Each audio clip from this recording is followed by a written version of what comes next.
Sunday School po ating pong pinag-aaralan ang foundation ng ating faith. At ngayon naman ating pag-aaralan ang application ng ating faith. Sunday School, Doctrine of God. Ngayon naman Doctrine of Christian Life. Na hindi po nakakabasa ng isipan, pero alam ko lahat sa atin, nasa isipan natin, ang lumigaya. Gusto nating lumigaya. Pero ang kaligayahan na hiwalay kay Kristo, imposible. Imposible itong makamit ng tao. Tulad ito ng paghahabol ng isang inakay na usa, yung maliit na usa. Na kapag hinabol mo yan, dahil siya'y napakaganda, napaka-cute, pero ito'y mabilis, at ito'y iyong masakop, nanginginig ito sa takot, at kapag ito'y iyong pinatay, wala kang makukuha kundi mabahong karni. Ganon din ang paghahangad ng kaligayahan apart from Christ. Sinubok ito ni Haring Solomon sa kanyang buhay. Sa buong panahon niya, ginamit niya ang kanyang katalinuhan, ginamit niya ang kanyang salapi, pero ang sabi niya, it's meaningless. All things are meaningless. Lahat ay pakikipaghabol lamang sa hangin. Wala pong makukuhang kaligayahan. Ibig sabihin ng kaligayahan, yung pong blessed happiness na hindi mawawala at hindi maagaw sa iyo anumang sirkumstansya, ito'y hindi makukuha o makatamo ng tao apart from Jesus Christ. Pero ang kaligayahan po, ang happiness in Christ is possible. Posible itong makuha ng sino mang tao. At sinabi ito ng ating Panginoon sa ating talata na ating babasahin ngayong umaga. So basahin natin ang Matthew chapter 5 verse 3. Ganito po ang pagkakasabi.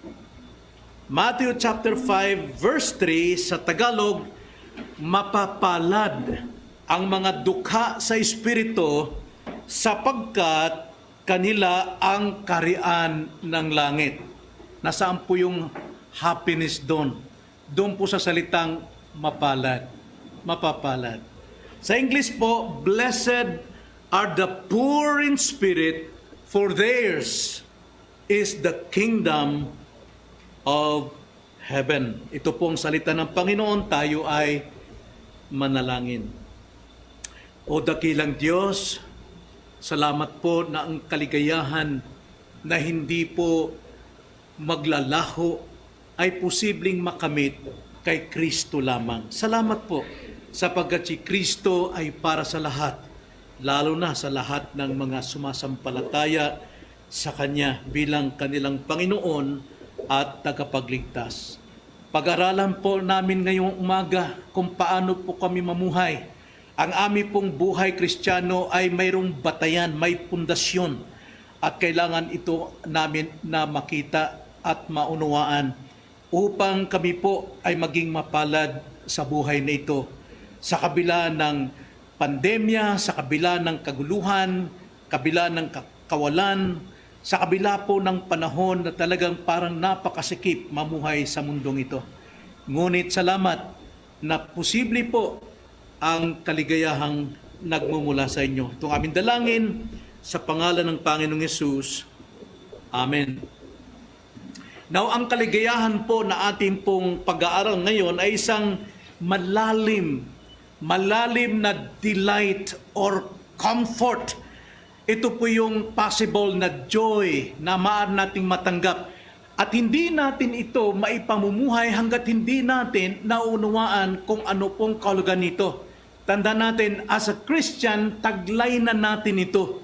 Ang kulang lang natin, paano natin inilalapat ito sa ating buhay. Yung application na ito ay dapat nating alamin. At pansinin natin na dito pa lamang sa Sermon of the Mount o Sermon ng Bundok, 19 na binanggit ng Panginoon ang mapalad, maligaya, pinagpala, ibig sabihin. Kaya dapat lamang ang Kristiyano ay namumuhay bilang maligaya, bilang mapalad, pinagpala.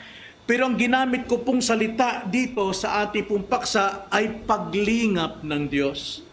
Paglingap. Kayo ba'y nilingap na ng Panginoon? At ito ang ating paksa ngayon. So mga salitang blessed, pinagdiinan ito ng Panginoon sa kanyang sermon sa bundok ng 19 na ulit. Kaya dapat lamang natin itong hanapin at pag-aralan at ipamuhay. So tingnan natin mga kapatid ang paksa natin ng pagiging nilingap o pinagpala ng Diyos o maligaya sa 3 bahagi. Una, tignan natin ano ang kahulugan ng mapalad. Ikalawa, tignan natin sino ang mga mapalad. At ikatlo, ano ang tinataglay ng mga mapalad? Napakasimple lang po ito, madali po nating unawain. Una, alamin natin ang kahulugan ng mapalad. Hayaan po ninyo gamitin natin ang orihinal na lingwahe. Sapagat ang orihinal na lingwahe, wala pong pagkakamali ito. Pero kailangan lamang nating alamin ang kahulugan ayon sa konteksto ng pagkakagamit. Sapagat ang Griego po na salita, bawat salita ay maaring mayroong 21 kahulugan. Ngayon, kung hindi po natin alam paano gamitin ito, dapat ito'y nasa konteksto para hindi tayo maligaw. So ano pong karaniwang kahulugan ng mapalad? Sa Tagalog po kasi ay mapalad. Sa English, blessed. Blessed. Ang karaniwang pong kahulugan ng mapalad ay pinagpala. Pinagpala. O di kaya maligaya. Yun pong alam natin. Madalas natin itong nakikita. Pero ayon sa konteksto, mas malalim pa rito sa pagiging mapalad o pinagpala. Mas malalim pa ito na dapat nating alamin. Sa blessed po, sa original na lingwahe is to be favored. To be favored by God. Sa Tagalog po, yung favored, biniyayaan or nilingap ng Diyos. Kaya ginamit ko po sa ating title, nilingap, sapagkat yun talaga ang kahulugan. Hindi ka pwedeng maging maligaya, hindi ka pwedeng maging mapalad kung hindi ka nilingap ng Diyos. Kung hindi ka biniyayaan ng Diyos mula sa iyong pagkamakasalanan tungo sa iyong bagong pagkatao. Yan po'y paglingap ng Diyos. At ang lingap na yan nangyayari sa probidensya ng Diyos. Kaya tayo'y nabubuhay sa probidensya ng Panginoon. Now, ito pong blessed o nilingap o mapalad, ginamit ito kay Maria ng 2 beses. Si Maria tinawag pong mapalad sapagkat siya'y nilingap ng Panginoon. So, nakita nyo, mapalad at nilingap, parallel po yan. Iisang pagkahulugan yan. Hindi ka pwede maging mapalad kung hindi ka nilingap. At kung ikay nilingap, magiging mapalad ka. Basahin natin ang 2 talatang ito. Lucas 1:48. At bumalik tayo sa 30. Parehong kabanata. Luke chapter 1 verse 48, ganito ang pagkakasabi. Sapagkat nilingap niya ang abang kalagayan ng kanyang alipin. So, ang nilingap dyan, biniyayaan, no? Kinanlong, hinakap. Nilingap niya ang abang kalagayan ng kanyang alipin sapagkat tiyak na mula ngayon ay tatawagin akong mapalad ng lahat ng salinlay. Yun ang sinabi ni Maria. Dahil ako'y nilingap ng Panginoon, tatawagin ako na lahat ngayon na mapalad. See? Kung ikaw ay isang makasalanan, nilingap ka ng Diyos, ngayon ikay mapalad. Ay lahat ng Kristiyano ay mapalad. Verse 30, balik natin sa verse 30. Ganito ang pagkakasabi. Sinabi sa kanya ng anghel, huwag kang matakot, Maria, sapagkat nakatagpo ka ng paglingap sa Diyos. Nakatagpo ka ng biyaya ng Diyos. Ang sabi sa English, Mary found favor. No? Mary found favor. Kaya ibig sabihin po ng pabor, paglingap, nakatagpo siya ng ligaya. nakatagpo siya ng kabutihan, nakatagpo siya ng kalinga mula sa Diyos dahil siya ay nilingap. Mga kapatid, tanda natin, hindi ito natatanggap ng maraming tao. Ang natatanggap nila yung kabutihan ng Diyos sa kanyang common grace. Common grace, special grace sa kanyang mga tao. Magkaiba po yun. Bagamat ang kanyang mga tao, tumatanggap pa rin ng common grace. Common grace, special grace na sa mga Kristiyano. Pero karamihan at higit sa lahat ay ang kanyang special grace, paglingap ng Diyos. Paglingap ay isang regalo. Hindi natin to pinagtatrabahuan. Hindi natin to sinisikap na sana lingapin ako ng Diyos. Ako'y magsisindi ng kandila. Ako'y maglalagay ng sampagita sa ribulto. Sana lingapin ako ng Panginoon. Lahat ng tao gusto ng lingap ng Diyos. Pero hindi ito makukuha sa ganung paraan. Ito ay regalo ng Diyos sa kanyang kinahabagan sa mga taong patungo sa impyerno, ngunit hindi napunta dahil nilingap siya ng Diyos. So nakita nyo, nilingap siya ng Diyos, kaya siya'y mapalad, kaya siya'y pinagpala, kaya siya'y lumiligaya. At ang kaligayahang yan ay hindi mawawala sa kanya anumang sirkumstansya sa buhay. So sa mga tuwid, pag sinabing regalo, kaloob ng Diyos, ito'y solidong gawa ng Diyos sa buhay mo. Solid works, divine works of God na nasa iyo. Hindi ito pakiramdam. Ito ay facts, ito ay realidad as a Christian. Marami pong nawawasak na Kristiyano sapagkat hindi nila alam ito. Kung saan sila pumapasok, naghahanap ng kaligayahan. Ang kanilang hinahanap na kaligayahan ay panlabas lamang. Pat ang kaligayahan yan ay nasa iyo na. Nasa loob mo. Kailangan mo itong malaman sapagkat hanggat hindi mo nalaman, hindi mo ito maipapractice sa iyong buhay. Tinanggap na natin ito. Ito'y paglingap ng Diyos.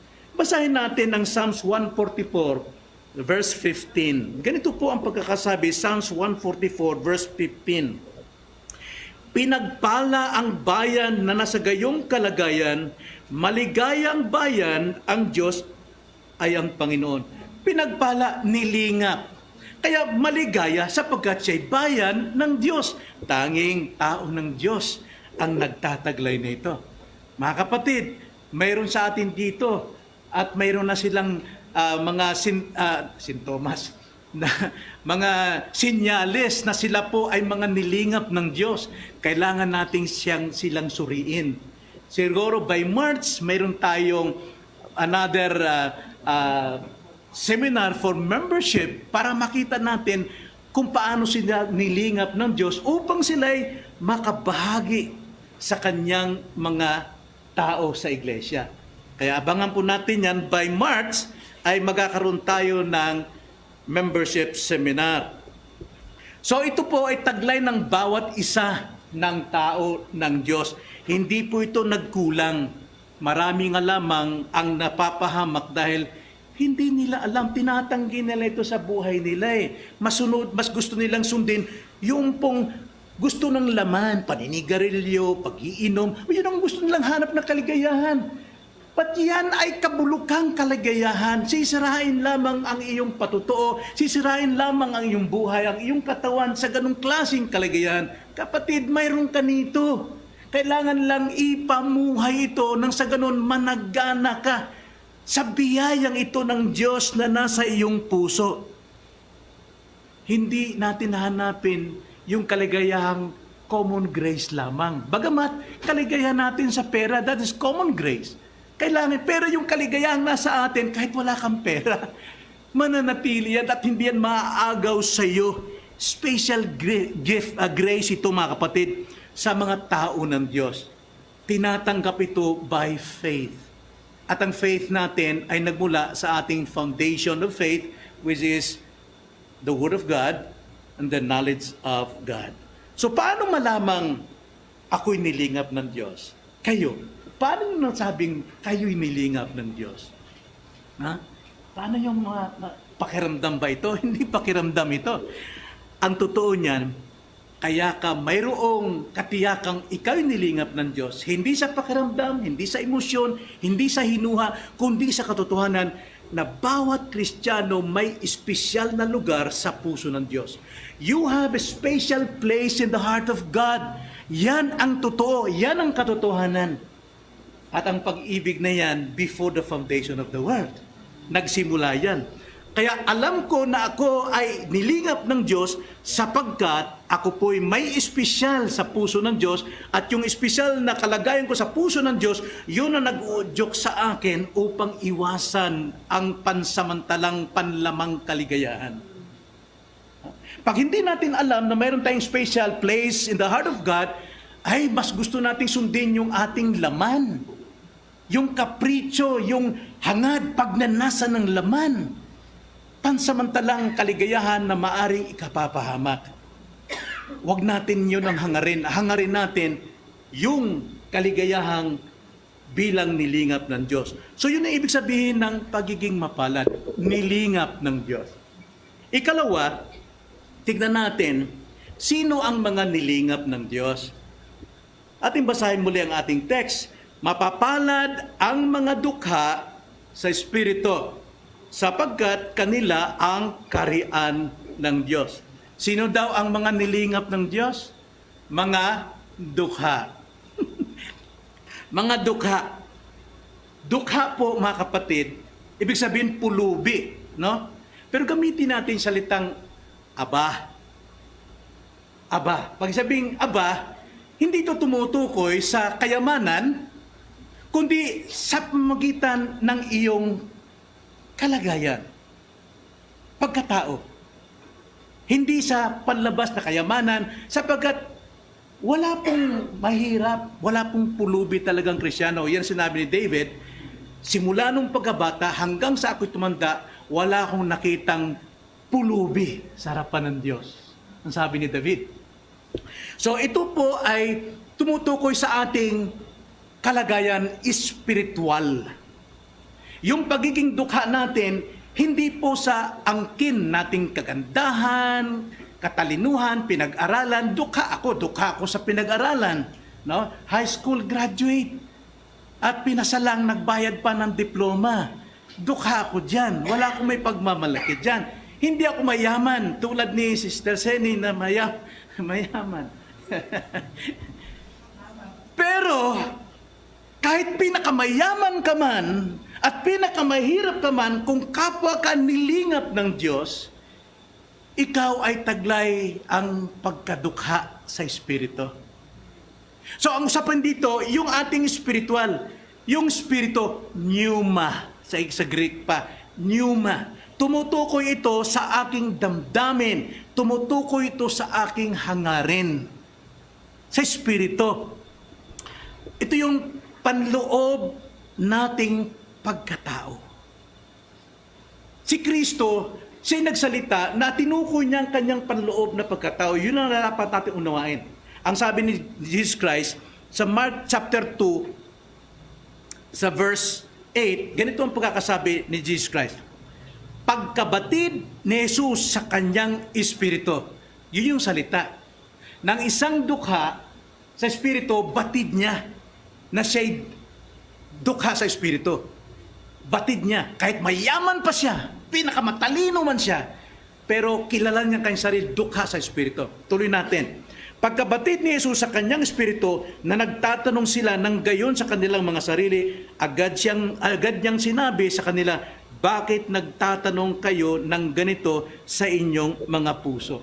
Alam nyo, yung pong mayroong pong kaabahan o pagkaduka sa espiritu, halos nababasa mo ang ugali ng tao. Alam mo kung sino yung mayabang, sino yung mahambog, sino yung kala mo kung sino. Bakit?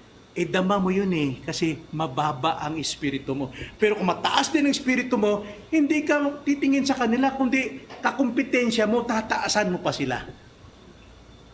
Okay? So ganito po ang pangyayari. Ito'y hindi pagkaaba sa material na bagay, hindi pagkapulubi sa material na bagay. Bakit po? Sapagkat pagdating sa material na bagay, ang Diyos po ay mayroong pabor. Ang Diyos ay may common grace na pwedeng yumaman ang sino man. Pabor ng Diyos yan eh. Kaya ang mahirap at mayaman, pareho yan sa Panginoon. Pwede kang yumaman kung magsikap ka, magtrabaho ka. Pwede ka rin manatiling pulubi kung higa-higa ka. So hindi ito tumutukoy sa material na pagkapobre. At hindi rin ito sa self-image. Pag sinabi pong self-image, yung iyong personalidad. Mahiya ako kasi mababa ang self-esteem ko. Talaga wala akong pinag-aralan eh.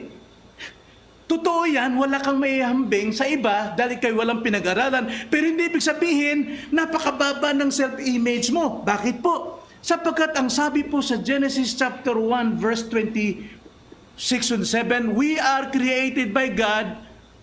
Saan? Sa kanyang image and likeness. Tayo po'y nilikha ng Diyos.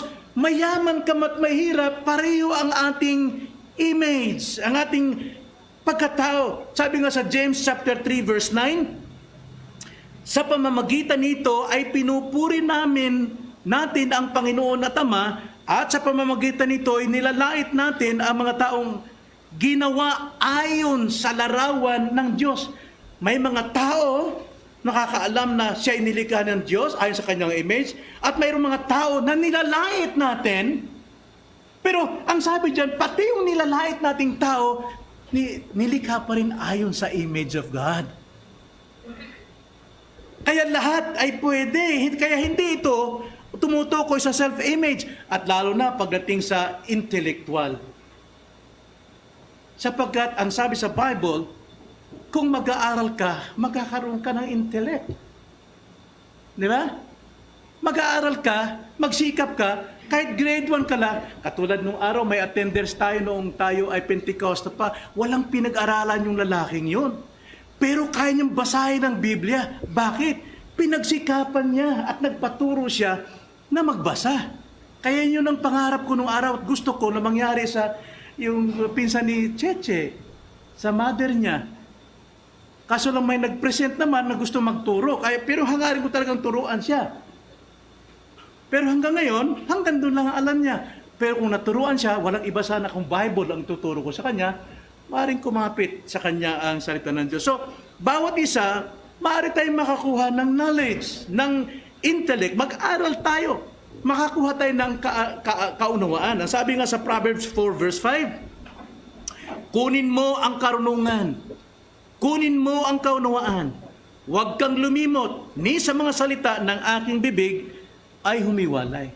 Makakatagpo tayo ng ganito. So hindi ito tumutukoy sa ating pagkapobre sa material, sa personalidad, at sa intelektual. Hindi ito. Ito po ay pagkapobre sa espiritu. Yung ating pong pagkatao sa loob. Yung ating pong espiritu, yung ating damdamin, yung ating kalooban. Now, ano ang tanda ng pagiging aba sa espiritu? Anong tanda nito? Anong sinyalis na may mababa ang iyong o pulubi ka sa espiritu? Number one. Una-una, mayroon tayong lugar sa puso ng Diyos. Pero sa ating pangharap sa kapwa-tao, ito yung tanda. Siya ay kumikilala na hindi siya mabubuhay sa sarili, kundi nakadepende sa Diyos. Tulad ng anak natin, hindi siya makakalakad kung yan ay mga 2 months, 3 months old pa lang. Hindi siya makakalapad bangmat nasa kanyang desire na lumakad yung batang yon kung walang hahawak at aalalay sa kanya. So ang batang yon, dependent siya doon sa taong mas malakas sa kanya.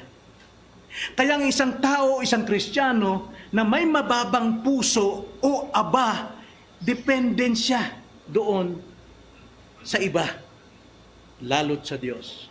Pero pag nagmamagaling, nagpapakita ng gilas, kaya niya sarili niya. Wala siyang pwedeng sabing, mababa ako, mataas ako sa inyo, mas marunong ako sa inyo. Hindi po aba yan. Aba, mayabang yan.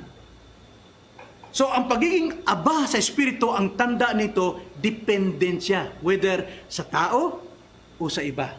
Kung matalino at mayaman siya, pero dependent pa rin siyang matuto doon sa kahinaan ng mga mahihinang tao. Hindi pa siya perpekto. Ina-admit niya na siya'y makasalanan. Ina-admit niya na siya isang kriminal sa Diyos. Now, lahat tayo kriminal eh. Nilabag natin ang kalooban ng Diyos. At kung hindi kriminal yan, sana hindi mapupunta sa impyerno lahat ng lumalabag sa kanyang kautusan. It's a criminal ang mag-disobey sa law of God. Kaya yung taong yun, umaamin siya na isang makasalanan. At inaamin niya ito sa kanyang sarili. Yan ang sinabi ni Paul eh. Tingnan niyo ang sabi ni Paul sa Romans 8:17. Bagamat si Paul ay isang dakilang apostol, ginagamit ng Diyos, pero hindi pa rin niya nakakalimutan na siya po ay umaamin ng kanyang kasalanan. Ang sabi niya, sapagkat nalalaman ko, nalalaman ko na walang mabuti na nanatili sa akin. Sa ano yun? Sa lumang pagkatao ni Pablo hanggang ngayon. Nasa katawan pa rin siya, nasa laman pa rin siya. Bagamat siya ay pag-aari ng Kristo. Pero nalalaman ko na walang mabuti na nanatili sa akin sa makatwid ay sa aking laman. Ang pagranais ng mabuti ay nasa akin, subalit hindi ko yun magawa. Bakit? Mayroon pa rin humahadlang. Ang sabi nga nila, ito raw sa mga unbeliever. Imposible, si Pablo, ang inamin niya sarili niya. Siya isang taong espiritual, and yet, mababa siya. No? Humble siya, sapagkat umaamin siya na siya hindi pa perpekto. Siya po'y may kasalanan pa rin. Mayroon pa rin siyang hindi mabuti sa kanya. Hindi siya perpekto. So, ang pag-asa ng taong aba sa Espiritu ay nasa soberanong habag ng Diyos lamang. Kahit na ikay Kristiyano na, hindi ka mabubuhay ng kabanalan sa iyong sarili. Kailangan mo pa rin pakinggan ang salita ng Diyos, ang utos ng Diyos. Ang lahat ng pasubali ng Panginoon, dapat pa rin natin. Kaya, ang isang tao ay dependent sa ating Panginoon. Ang pag-asa lamang niya ay ang soberanong kalooban ng Diyos. Ano ibig sabihin ng soberano? Ang control ng Panginoon. Ano mang ginagawa ko, whatever it is, gaano man ka maliliit na bagay ang nagagawa ko, gagawin ko yun alang-alang sa kanyang kapurihan dahil ako'y dependent lamang sa kanya. Kung ano mo yung nagagawa ko, ano man yung mga success ko, accomplishment ko, binabalik ko pa rin sa kanya sapagkat hindi sa akin yun. Yun po yung taong aba sa Espiritu. Wala pong yabang. Wala pong yabang. Marami pong Kristiyanong hindi natututo nito. Alam ko yun. Sa dami ng mga iglesyang pinupuntahan ko. Nakikita ko yan. Nararanasan ko yan. Naririnig ko lahat yan. Kaya bawat siyang Kristiyano na totoong aba, wala siyang may pagmamalaki sa kanyang sarili, kundi ang katwirang ibinihis ni Kristo sa kanya. Ano yung katwirang yun? Yung passive and active obedience ni Christ hanggang sa pagpako sa krus. Yun ang kanyang sinasampalatayan. Kung hindi napako si Kristo sa krus, na dala ang aking kayabangan at isinuot niya ang kanyang katwiran sa akin, hindi ako mabubuhay bilang isang Kristiyano. So, ang pinangawakan nitong poor in the Spirit, a person who is poor in the Spirit, ay yung katwirang ginawa ni Kristo na aking sinasampalatayanan. At anong matuwid at kabanalang nasa Kanya, sa akin, utang na loob ko sa ginawa ni Kristo sa akin. Utang na loob ko yan sa Kanya. So nakita natin mga kapatid, ang kahulugan ng mapalad, paglingap ng Diyos. Ngayon naman, nakita natin sino ang mga nilingap ng Diyos. Mga aba sa Espiritu. Mapagpakumbaba. Mahirap nating expound yung isang verse lang, ano? Pero napakayaman niyang kung pag-aaral natin ng meaning ng bawat salita.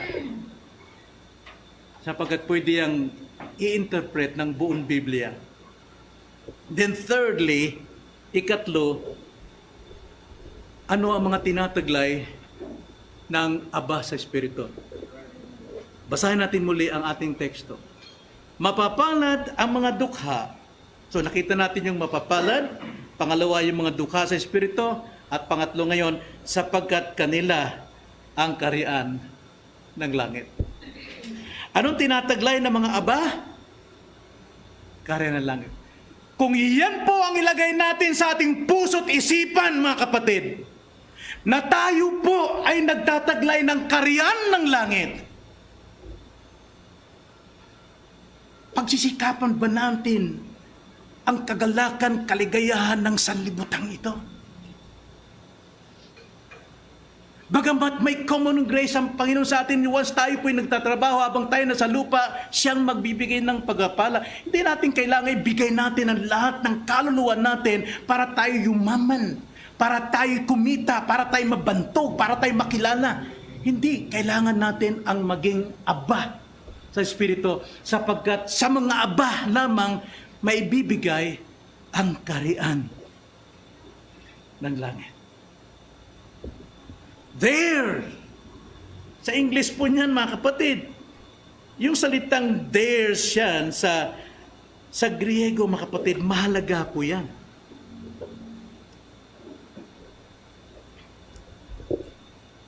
For theirs are the kingdom of God.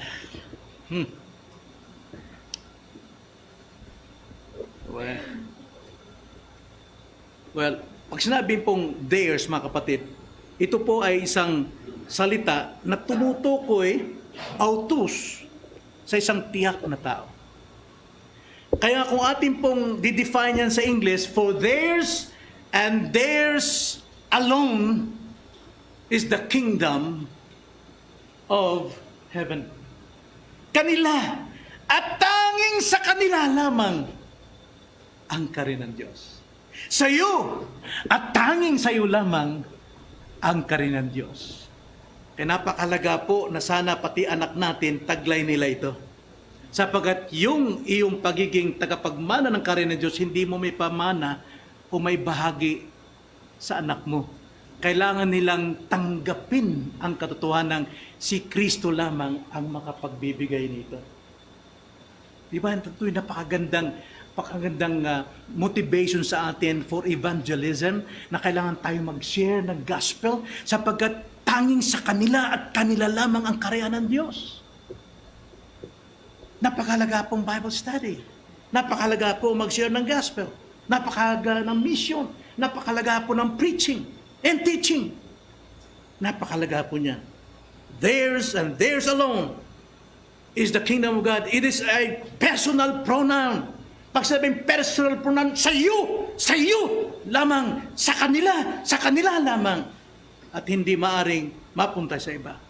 Literally, ang ibig sabihin, lagi at tanging kanila lamang ang kaharian ng langit. Na alam natin, sino itong mga minanahan ng salapi, ng kaharian ng langit. Basahin natin, tulong, interpretation sa 1 Peter chapter 1 verse 3 to 5. Kaya dito si Peter talagang napakalataas na lukso para purihin ng Diyos. Ang sabi niya, purihin ng Diyos at Ama ng ating Panginoong Hesukristo, sa pamamagitan ng kanyang malaking kahabagan ay muli tayong ipinanganak sa isang buhay na pag-asa sa pamamagitan ng muling pagkabuhay ni Kristo Jesus o Hesukristo mula sa mga patay tungo sa isang manang hindi nasisira. Ano yung mana? Langit. Walang dungis at hindi kumukupas na inilaan sa langit para sa inyo. Nasa kapangyarihan ng Diyos iniingatan sa pamamagitan ng pananampalataya para sa kaligtasan na nakahandang ipahayag sa huling panahon. Napakatamis po yan, mga kapatid. Kung inaamin mo, tinatanggap mo, ikaw ay isang Kristiyano at taglay mo ang kababaang espiritong ito, purihin ang Panginoon. Sapagat yung manang yun, iniingatan ng kapangyarihan ng Diyos. Kaya nga walang sino mang makakaagaw, walang magnanakaw doon. At wala ring mga hayop na maaring kumutkot, walang kalawang doon. Iniingatan ng Diyos. Kailan ito? Simula nung sila'y ipanganak na muli. Ang sabi sa verse 3 and 4, diba? Sa verse 3, sa pamamagitan ng kanyang malaking kahabagan ay muli tayong ipinanganak sa isang buhay na pag-asa sa pamamagitan ng muling pagkabuhay ni Kristo. Tingnan niyo ang sabi sa verse 4, sa huli. Tungo sa isang manang hindi nasisira, walang dungis at hindi kumukupas na inilaan sa langit para sa inyo. Now, mula doon sa pagpapahayag na purihin ng Diyos sa muling kapanganakan, tinukoy niya para sa inyo. Tayo po'y tagapagmana. Kaya nga, blessed are the meek, blessed are the poor in the spirit, for theirs is the kingdom of heaven. Sino yung inyo? Balik tayo. 1 Peter chapter 1, verse 2. Sino yung inyo? Sino yun? Ang sabi po sa verse 2, pinili. Sila na mga pinili at itinalaga ng Diyos Ama na ginawang banal ng Espiritu. Bakit? Upang sumunod kay Jesucristo. Nakita nyo, hindi sinabing upang sumunod sa anumang gusto ng kanyang laman. Yan ang Kristiyanong maaba ang puso, sinusunod si Kristo at hindi yung hilig, yung bisyo. Laman yan. Kaya sabi mong Kristiyano ka, tapos makikitaan kang ganon, nakakahiya ka. Mahiya ka naman. Sa tagal-tagal mo ng Kristiyano, alipin ka pa rin. Dapat hindi na makita sa iyan. Ikaw ba ay aba sa Espiritu?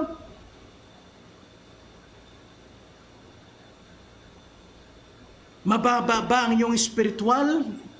Ibig sabihin, umaasa ka lamang sa soberanong habag ng Diyos? Dependent ka? Lahat ng iyong lakad? Dapat. Sapagat yan ang palatandaan ng pabor ng Diyos sa atin.